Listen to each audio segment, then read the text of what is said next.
wabarakatuh. Perkenalkan, saya Alia Lestari dari Prodi D4 Kebidanan semester 4 dan dosen pembimbing saya Bu Afia SST MKM dari Universitas Pahlawan Tuanku Tambusai. Baiklah, di sini saya akan menjelaskan kembali mengenai pemeriksaan IVA.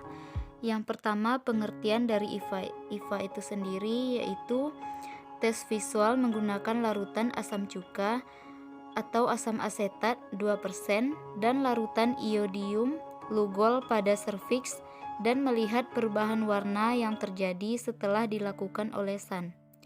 IVA adalah suatu pemeriksaan serviks secara langsung atau dengan mata telanjang setelah pemberian asam asetat atau cuka 3-5%.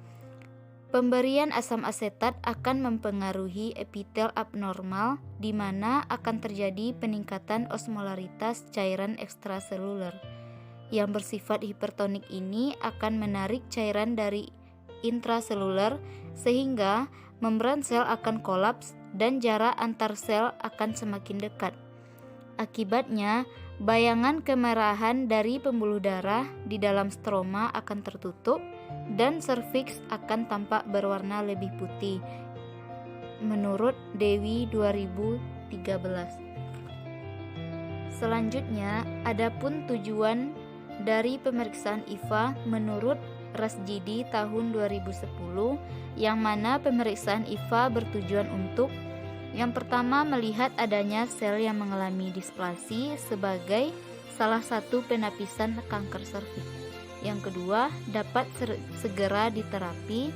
Yang ketiga, mengurangi morbiditas dari penyakit dengan pengobatan dini terhadap kasus-kasus yang ditemukan untuk mengetahui kelainan pada leher rahim.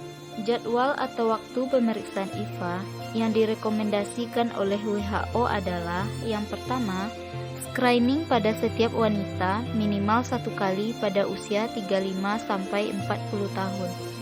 Jika fasilitas memungkinkan, lakukan setiap 10 tahun pada usia 35-55 tahun. Namun, jika fasilitas tersedia lebih, lakukan dalam 5 tahun pada usia 35-55 tahun. Yang kedua, ideal dan optimalnya pemeriksaan dilakukan setiap 3 tahun pada wanita usia 25-60 tahun. Yang ketiga, screening yang dilakukan sekali dalam 10 tahun atau sekali seumur hidup memiliki dampak yang signifikan. Di Indonesia, anjuran untuk melakukan pemeriksaan IVA bila hasilnya positif adalah 1 tahun. Dan apabila hasilnya negatif adalah 5 tahun. Ini menurut Sukaca tahun 2009. Adapun syarat dan ketentuan untuk mengikuti IVA adalah yang pertama, sudah pernah melakukan hubungan seksual. Yang kedua, tidak sedang datang bulan atau haid. Yang ketiga, tidak sedang hamil. Yang keempat, 24 jam sebelumnya tidak melakukan hubungan seksual. Ada beberapa kategori pemeriksaan IVA, yakni itu yang pertama itu ada IVA negatif, yang mana tidak ada tanda atau gejala kanker serviks atau serviks normal berbentuk licin, merah, mudah, bentuk porsionormal. Yang kedua itu ada IVA radang, yang mana serviks dengan radang atau servisitis atau kelainan jinak lainnya seperti polip serviks. Yang ketiga itu ada IVA positif, yang mana ditemukan adanya bercak putih atau acetowhite epithelium.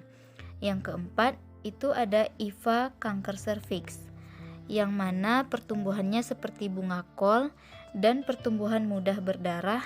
Ini masih memberikan harapan hidup bagi penderitanya jika masih pada stadium invasif dini atau stadium 1B sampai 2A menurut Sukaca tahun 2009. Yang terakhir, ada manfaat dari pemeriksaan IVA itu sendiri adalah yang pertama, mendeteksi adanya warna putih atau acetowhite pada serviks yang merupakan tanda prakanker sejak dini.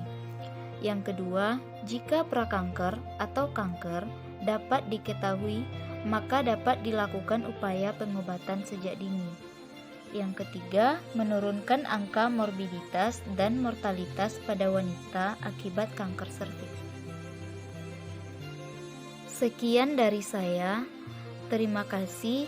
Semoga bermanfaat. Assalamualaikum warahmatullahi wabarakatuh.